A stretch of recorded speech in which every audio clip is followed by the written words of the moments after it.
बिस्मिल्लाहिर्रहमानिर्रहीम। अस्सलाम वालेकुम नादरीन, आप यूट्यूब चैनल देख रहे हैं। मैं इमरान खान हूँ। नादरीन, सबसे पहले तो एक ख़बर मार्केट में गर्दिश कर रही थी और कुछ लोग ये दावा कर रहे थे कि बहुत जल्द इमरान खान साहब शौकत खानम अस्पताल में, ये कहा जा रहा था कि पहुँच जाएंगे, लेकिन अलीमा खानम साहिबा ने इसकी तरदीद की है। एक तो इमरान खान साहब की बहनें पहुँची अडियाला जेल में, तो इसमें 2-3 डेवलपमेंट है इमरान खान साहब के हवाले से। एक उनके बेटों के वीज़ा के हवाले से, एक सुप्रीम कोर्ट ऑफ पाकिस्तान में इमरान खान साहब के हवाले से जो केस चला वो, कि उनकी जो ज़मानतें हैं 9 मई के मामलात में, और दूसरा शौकत खानम में क्या उन्हें शिफ्ट किया जाएगा। ये वो चीज़ें हैं जो मैं सबसे पहले इमरान खान साहब के बारे में आपके सामने रखता हूँ।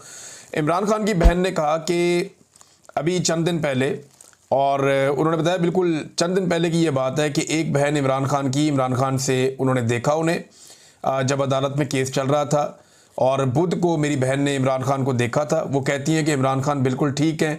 हाँ, ये ज़रूर है कि उनका वज़न कम हो रहा है और छोटे मोटे इश्यूज़ हैं। वो वजह यह है कि गर्मी बहुत ज़्यादा है और वो एक छोटी सी जगह में बंद हैं, उन्हें 22 घंटे तक अंदर कैद रखा जाता है, बाहर छोड़ा नहीं जाता।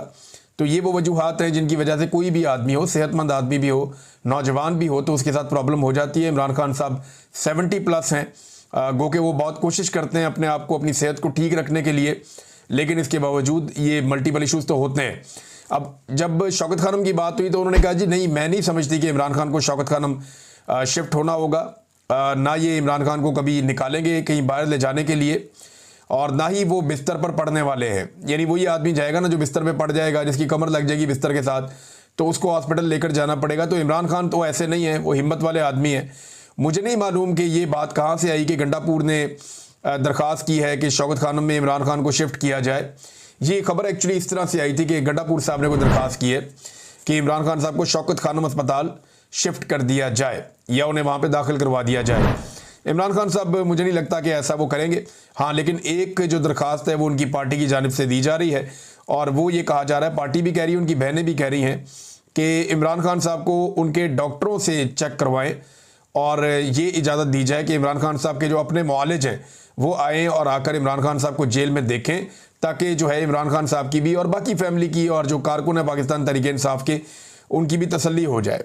इस पे जो है वो शौकत बसरा साहब ने एक आइडिया दिया है कि तमाम MPs MNAs जाके अडियाला के बाहर पुरअमन तौर पे बैठ जाएं, जब तक इमरान खान साहब को उनके अपने डॉक्टरों से ना मिलवाया जाए तब तक वो वहाँ पे धरना देकर बैठें और एहतजाज करें। बहरहाल इमरान खान साहब की बहनों को जब मैं ये वीडियो रिकॉर्ड कर रहा हूँ तब तक के लिए तो इतला ये थी कि उन्हें नहीं मिलवाया गया।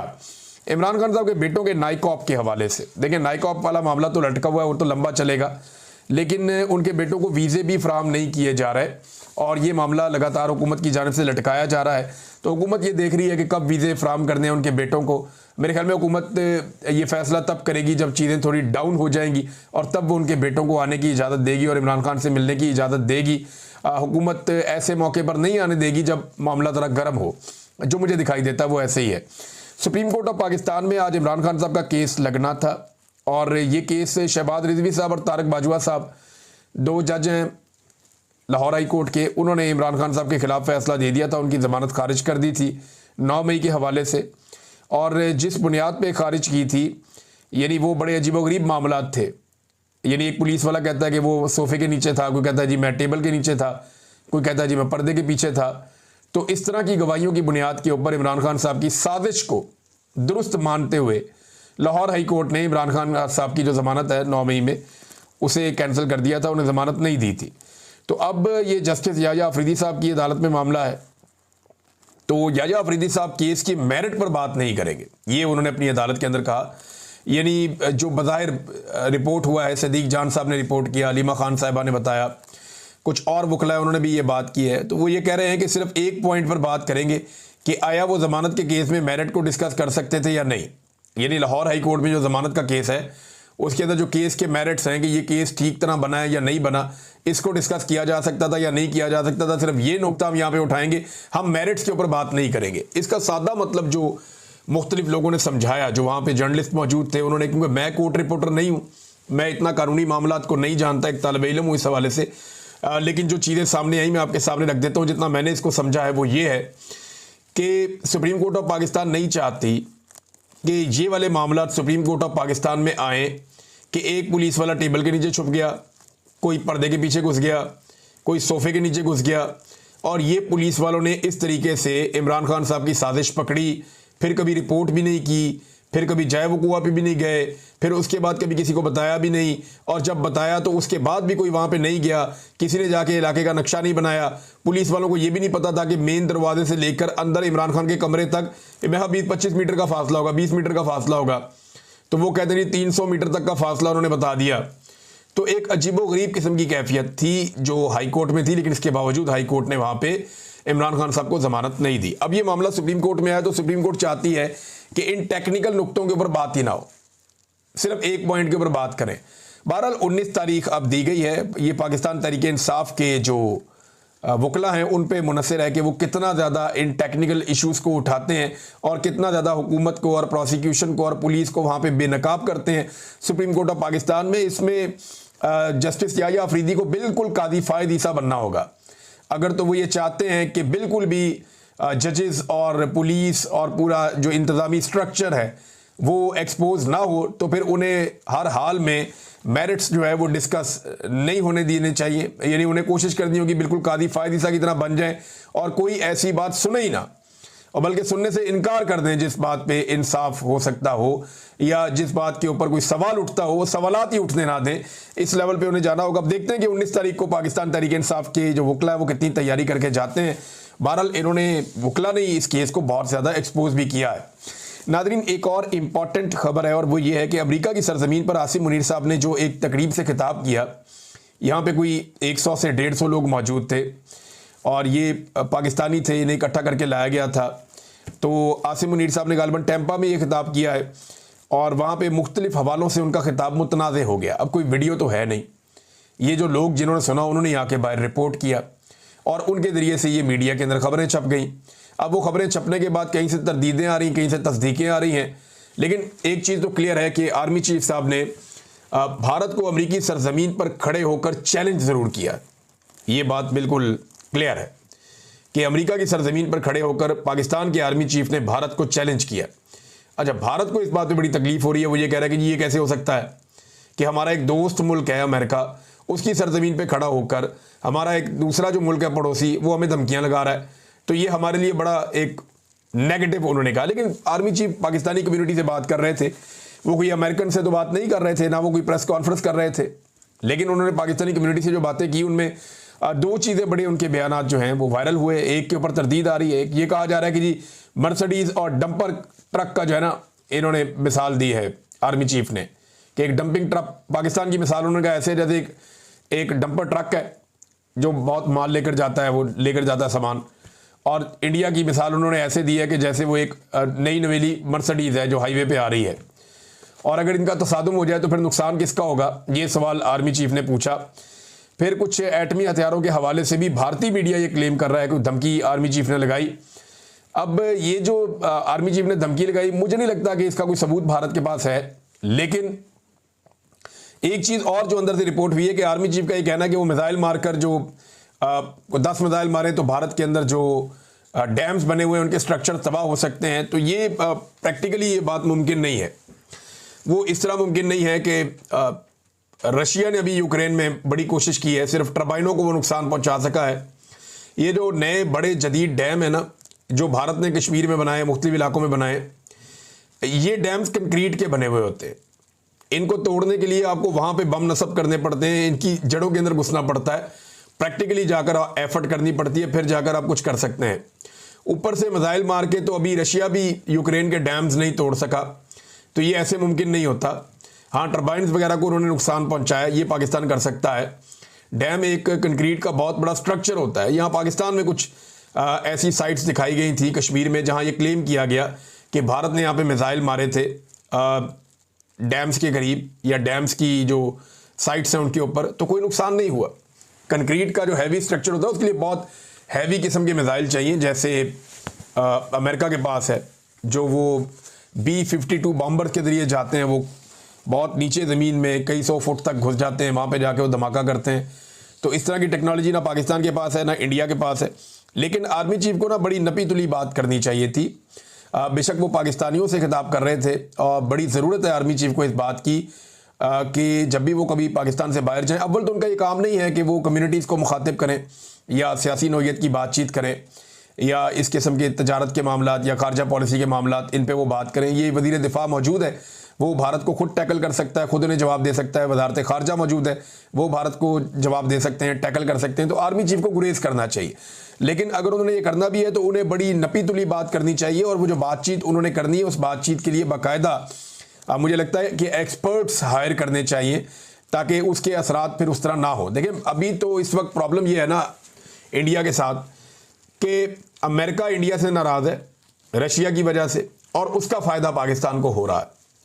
सादा बात यह है कुल मिलाकर कि पाकिस्तान के अमेरिका के साथ उतने अच्छे ताल्लुकात नहीं है जितना पाकिस्तान को फ़ायदा हो रहा है अमेरिका और भारत के ताल्लुकात के बीच में एक रखना पड़ने का। लेकिन फ़र्ज़ करें कि भारत एक बहुत बड़ी मईशत है, एक बहुत बड़ी ताकत है, वो कल को कामयाब हो जाता है अमेरिका के साथ अपने ताल्लुकात को नॉर्मलाइज करने में, तो पाकिस्तान फिर वापस चला जाएगा ज़ीरो पे। पाकिस्तान को अपने ताल्लुकात अपने बलबूते पे बनाने हैं, और उसके लिए पाकिस्तान अपनी बहुत बड़े पैमाने पे मादनियात ऑफ़र कर रहा है, जिनमें ख़ास तौर पे रेयर अर्थ मिनरल्स हैं जो फ्यूचर फ्यूल के तौर पे काम करते हैं, यानी मुस्तकबिल में उनकी बड़ी अहमियत है। और पाकिस्तान को भी इस बात का आइडिया है, अमेरिका को भी इस बात का आइडिया है, और पाकिस्तान बड़ा रिच है। पाकिस्तान का जो कबायली इलाका है वहाँ पे ये रेयर अर्थ मिनरल्स हैं। एक चीज़ और जो इस वक्त पाकिस्तान की मिलिट्री एस्टेब्लिशमेंट कर रही है, ये बड़ी अफसोसनाक है। हर जगह पे DGISPR भी ये बात करते हैं, और पाकिस्तान के आर्मी चीफ भी ये बात करते हैं कि सियासतदान करप्ट हैं, सियासतदान नाअहल हैं, सियासतदान बदनीयत हैं, वो काम नहीं करने देते, नहरें नहीं बनने देते, जो है वो तरक्की के पहिए को रोकते हैं, तरक्की नहीं करने देते पाकिस्तान को। अब बलूचिस्तान के बारे में ये लोग बार बार कहते हैं कि वहाँ के सरदारों का कसूर है, वहाँ के सियासतदानों का कसूर है। तो देखें, वहाँ के नौजवान जब भी सामने आते हैं, इलेक्शन लड़ना चाहते हैं, तो पाकिस्तान की एस्टेब्लिशमेंट उनका रास्ता रोकती है। वहाँ के जो मकामी सरदार हैं उन्हें बार बार लाकर बैठा दिया जाता है, और उन्हीं को सपोर्ट दी जाती है, उन्हीं के साथ बातचीत की जाती है। तो पाकिस्तान की एस्टेब्लिशमेंट ने वहाँ पे एक ऐसा जकड़ा हुआ निज़ाम कायम किया है जिसमें ये सरदार और सियासतदान मिलकर बलूचिस्तान का बेड़ा गर्क कर रहे हैं। यही कुछ कबायली इलाकों में भी किया जाता रहा, लेकिन वहाँ पे इमरान खान साहब की एक तहरीक चली तो एक बड़ा ज़बरदस्त किस्म का शऊर आया। अब लोग अपना वोट का हक छीन लेते हैं, तो एक दिन आएगा बलूचिस्तान में भी लोग अपना वोट का हक छीन लेंगे और फिर अपने वोटों के ऊपर पहरा देंगे। एक वक्त आ जाएगा, अभी तो नहीं हो रहा, लेकिन ये सारा खराबा जो है इसके पीछे पाकिस्तान की मिलिट्री एस्टेब्लिशमेंट है। लेकिन सियासतदानों को करप्ट और बेईमान कहकर ये साबित नहीं किया जा सकता कि एस्टेब्लिशमेंट बहुत अच्छी है। लेकिन जितने सियासतदान हैं ये सारे के सारे एस्टेब्लिशमेंट के ताबे हैं, और इनको एस्टेब्लिशमेंट ने ज़्यादातर को बनाया है। और अब वो बगावत पे उतरे हुए उनमें से बहुत सारे, क्योंकि वो ये समझ गए हैं कि एस्टेब्लिशमेंट ने अपनी कमाई के लिए या अपने मामलात को बेहतर तरीके से चलाने के लिए हमें तैयार किया था, हमें इस्तेमाल कर दिया जाता है और सारी मलाई खा जाती है एस्टेब्लिशमेंट। लिहाजा अब सियासतदान भी सियाने होना शुरू हो गए और वो अपनी गेम भी कर रहे हैं। अब हर जगह जो है वो ये जाकर कहना कि सियासतदान जो हैं वो बहुत बुरे हैं और हम बहुत अच्छे हैं, इससे भी बात नहीं बनेगी। मेरे ख्याल में पाकिस्तानी हकीकत जान चुके हैं। पाकिस्तान एक सियासतदान ने बनाया था, किसी जर्नैल ने नहीं बनाया था, किसी जज ने नहीं बनाया था। पाकिस्तान एक सियासतदान ने बनाया था और सियासत करके बनाया था, और इस दुनिया की तारीख में ये बात हमेशा दर्ज भी रहेगी। नादरीन, बिलावल ने एक स्टेटमेंट दिया है। बिलावल ने अपने स्टेटमेंट में पाकिस्तान तहरीक इंसाफ को दहशतगर्द करार दिया कि एक जमात दहशतगर्द बन गई जो उन्होंने 9 मई को किया। तो ये तो बिलावल ने कहा पाकिस्तान तहरीक इंसाफ के बारे में। 9 मई को हुआ क्या था? इमरान खान साहब को गैर कानूनी तौर पर गिरफ्तार किया गया था।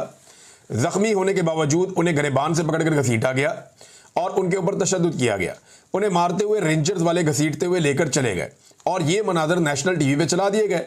पाकिस्तानियों का गमो गुस्सा था, पाकिस्तानी निकले और उन्होंने एहतजाज शुरू कर दिया।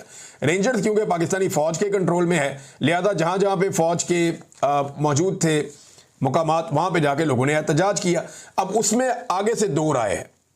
मिलिट्री एस्टेब्लिशमेंट का ये कहना है कि जो लोग एहतजाज करने आए उन्होंने तबाही फेर दी, हर चीज़ तोड़ फोड़ दी, हर चीज़ का तबाही फेर दी और आग लगा दी और लूटमार कर दी। जबकि दूसरी तरफ जो है वो पाकिस्तान तहरीक इंसाफ का ये कहना है कि हम एहतजाज करने ज़रूर गए थे लेकिन वहाँ पे तोड़ फोड़ हमने नहीं की। वो सारा काम जो है वो पहले से लोग वहाँ मौजूद थे और वो कर रहे थे, नकाबपोश, जिन्होंने डंडे मारे, गाड़ियाँ तोड़ी, नुकसानात किए, आग लगाई, और हमारे पहुँचने से पहले ही बहुत कुछ हो चुका था। अब ये 2 अलग अलग चीज़ें। इसमें पाकिस्तान तहरीक इंसाफ के चेयरमैन और साबिक वज़ीर-ए-आज़म इमरान खान साहब बार बार ये कहते हैं कि आप CCTV फुटेज निकालें और उसमें देखें। अच्छा, वहाँ सारे CCTV कैमरास लगे हुए हैं, लेकिन फुटेज गायब कर दी गई है। ये मामला जो है वो मिलिट्री कोर्ट्स में भी उठाया गया था कि सीसीटीवी फुटेज कहाँ है, और उसका जवाब वहां पे भी नहीं दिया जा सका। आम अदालतों में भी ये मामला उठाया गया, लेकिन इसका जवाब वहां पे भी नहीं दिया जा सका। तो सीसीटीवी फुटेज गायब कर दी गई जिसके अंदर सारे हकायक थे, और इस तरह पाकिस्तान तहरीक इंसाफ के मौक़िफ़ को एक तक़वियत तो मिलती है कम से कम कि सीसीटीवी फुटेज गायब है। अगर वो फुटेज मिल जाए तो पता चल जाए कि लोगों के आने से पहले कितनी तबाही हुई, लोगों के आने के बाद कितनी तबाही हुई, सिक्योरिटी किस वक्त गायब हुई और सिक्योरिटी किसके कहने पर गायब हुई, और डंडे मारने और तोड़ने वाले लोग कौन थे और वो लोग आज तक पकड़े गए या नहीं पकड़े गए। ये वो सारे सवालात हैं जिनका जवाब अभी तक नहीं मिला इस मामले में। लेकिन बिलावल ने कह दिया कि पीटीआई जो है वो एक दहशतगर्द जमात बन गई 9 मई के बाद। लेकिन बिलावल ने क्या किया और बिलावल की पार्टी ने क्या किया, ये जरा मैं आपके सामने कुछ तफसीलात रखता हूं। नादरीन, जब बेनज़ीर भुट्टो शहीद हुई ना 27 दिसंबर को, तो 27 दिसंबर से लेकर 30 दिसंबर तक मुल्क भर में अरबों रुपए की सरकारी और निजी इमलाक लूट ली गई थी। जगह जगह आग लगा दी गई थी, बैंक लूटे गए थे, शहरी लूटे गए थे, लोग कत्ल किए गए थे और ख़वातीन को अगवा तक किया गया था। मुबैना तौर पे रेप भी किए गए थे। सिंध से पंजाब आने वाली सड़कें और रेलवे ट्रैक तक उखाड़ दिए गए थे। क्या वो दहशतगर्दी नहीं थी?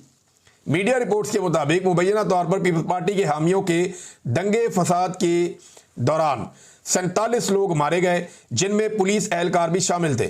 मुबैना तौर पर पीपल्स पार्टी के हामी मुल्क भर और बिलखसूस कराची में अंधाधुंध फायरिंग करते रहे, सियासी मुखालिफिन को ढूंढ ढूंढ कर कत्ल करते रहे। मुल्क भर और बिलखसूस कराची में सिविल वॉर जैसा माहौल बर्पा कर दिया गया। करोड़ों लोग खौफजदा और महसूर होकर रह गए थे। गाड़ियों के साथ बांधकर जो एटीएम मशीनें हैं उन्हें बाहर खींच लिया गया था और मुल्क भर में मुतअद्दिद बैंक जो हैं वो लूट लिए गए थे। दर्जनों बैंकों को आग लगाकर जला भी दिया गया था ताकि रिकॉर्ड ही जल जाए। अल जजीरा के मुताबिक 176 बैंक, 34 पेट्रोल पंप, 72 ट्रेन की बोगियां, 18 रेलवे स्टेशन, सैकड़ों कारें, बसें, मोटरसाइकिल और सरकारी दफातर, इमारतें, सियासी जमातों के दफातर और अनगिनत दुकानें, प्लाजे जलाकर राख कर दिए गए थे। ये किया गया था जनाब पीपल्स पार्टी की जानिब से जब बेनज़ीर भुट्टो शहीद हुई थी। तो पीपल्स पार्टी को तो किसी ने दहशतगर्द नहीं कहा। इतनी तबाही फेरने के बावजूद इस तबाही के सामने तो पाकिस्तान तहरीक इंसाफ ने 5% भी नहीं किया। 5% भी नहीं किया। रेलवे भी एक कौमी इदारा है, फौज भी एक कौमी इदारा है। बैंक तो नहीं लूटा एक भी पीटीआई ने। बंदे तो कत्ल नहीं हुए, बंदे तो उल्टा पीटीआई के कत्ल हो गए। नादरीन, डॉन न्यूज़ के मुताबिक पाकिस्तान को उस वक्त इस इब्तदाई तौर पे $2 अरब का नुकसान हुआ था। और एक डेली टाइम्स की रिपोर्ट है FPCCI, इसका तखमीना है कि GDP का 8% पाकिस्तान का नुकसान हो गया था उन 3 दिनों में। इतनी तबाही फिरी थी पाकिस्तान के अंदर। और आज बिलावल सीधा खड़े होकर बड़े आराम से टिल्ला मुंह करके ये कह रहे हैं कि 9 मई में PTI जो है वो दहशतगर्द बन गई है। तो फिर 27 दिसंबर से लेकर 30 दिसंबर तक फिर तो पीपल्स पार्टी तो बहुत बड़ी दहशतगर्द जमात बन गई थी।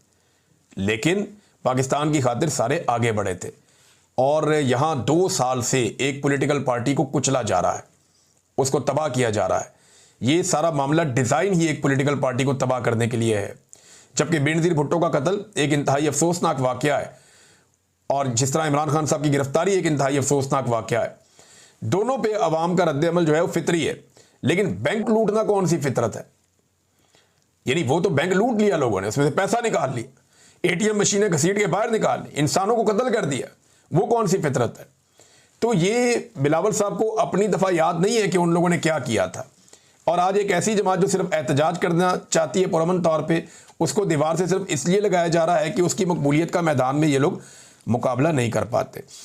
नादरीन, 14 अगस्त के हवाले से पाकिस्तान तहरीक इंसाफ ने कहा जी हम जश्न मनाएंगे और आज़ादी का जश्न मनाएंगे और साथ अपनी तहरीक भी जारी रखेंगे।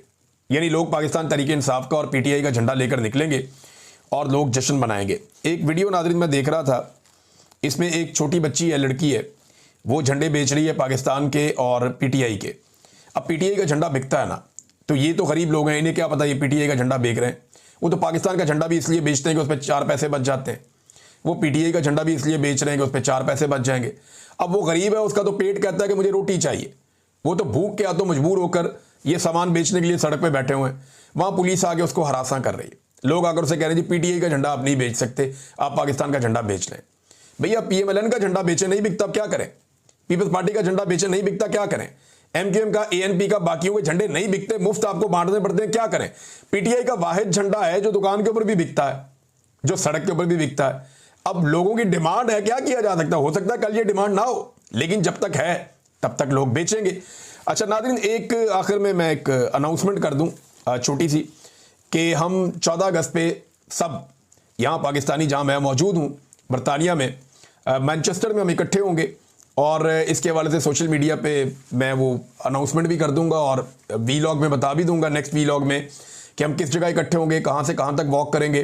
तो हमारा प्रोग्राम है, जितने पाकिस्तानी यहाँ पे मौजूद हैं, बहुत सारे पाकिस्तानी मिलने के लिए भी कहते रहते हैं कि मिलना है, और ये एक ऐसा मौका है कि हमारा आज़ादी का जश्न है, तो हम सब मिलकर मनाएंगे। और मैं आप सबके बीच में अपने दीगर दोस्तों के साथ, जो कुछ और जर्नलिस्ट यहाँ पे मौजूद हैं, उन्हें भी बुलाऊंगा, कुछ बहुत सारे दोस्त यहाँ पे मौजूद हैं उन्हें भी बुलाएंगे। हम सारे इंशाल्लाह इकट्ठे हो रहे हैं, और कुछ दोस्त पाकिस्तान से भी आ रहे हैं, तो हम पाकिस्तान के झंडों के साथ निकलेंगे और यहाँ मैनचेस्टर में एक रैली निकालेंगे, एक वॉक करेंगे, और पाकिस्तान जिंदाबाद के नारे लगाएंगे इंशाल्लाह। बहुत शुक्रिया आपका, अपना ख्याल रखिएगा, अपने इस चैनल का भी। अल्लाह हाफ़िज़।